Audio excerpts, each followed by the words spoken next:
Okay, welcome to the second example. In this one, the situation is a little bit different just because we have to solve for an equation first and then substitute. In the previous example, we had an equation that was already solved for the letter y, and we could continue from there just by substituting. In this one, you can see that none of the variables are solved for, so we don't have like an x equals or a y equals. And so we have to force one of those into or rewrite one of these equations to look like that. And so I'll show you how to do that, and then we can continue to substitute and follow the same process that we did before. So that basically there's like a little extra step towards the beginning that you have to do to kind of set this up so that it works out nicely for you. Okay, let me show you what that looks like. So here they are. So the first thing I want to do is kind of analyze these and see which one's going to be easier to rewrite. And the easy one to rewrite is this bottom one because that x has a coefficient of 1. And so that makes it easy to rewrite this. All we have to do is subtract the 4y and subtract it from the other side also.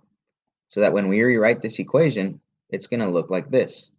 X equals, because this stuff is gone, so it's just the x now, x equals 18 minus 4y. Okay, we took this equation here and rewrote it so that it looks like this. Now, this is key because now we have an equation that is solved for a variable, in this case x. We know that it's solved for because it's x by itself, okay? X equals all of this stuff. So now that we know that x equals all of that stuff, we can take all of this and replace or substitute this x value in the other equation. So that's our next step. This is the actual substitution piece. Okay, we're going to rewrite this equation, but instead of using x, we're going to replace it or substitute it with 18 minus 4y. So here we go. That's our next step. 5 times x, or this stuff, 18 minus 4y.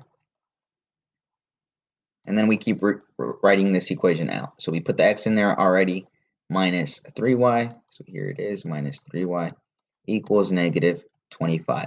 So now we're here. And now I want you to observe closely. There is no longer any x values in here. It's just the y values. Those are the variables that are left.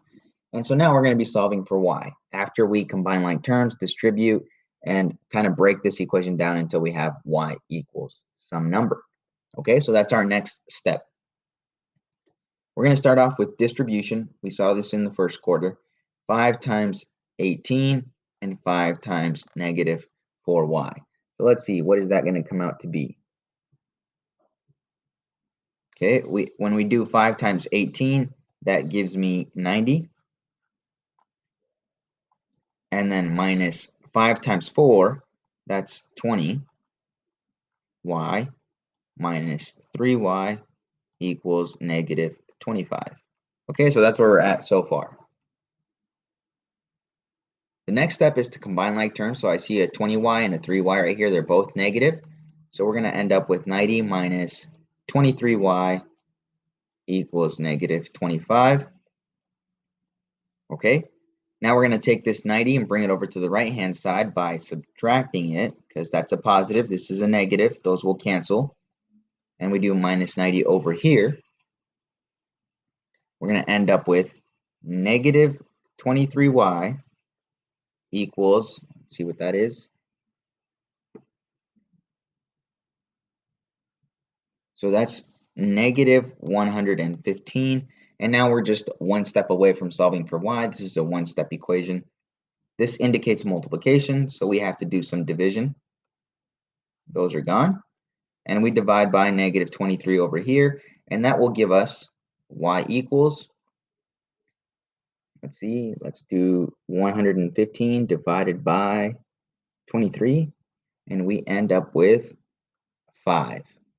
Okay, the negatives cancel each other out right there, and you get a positive 5.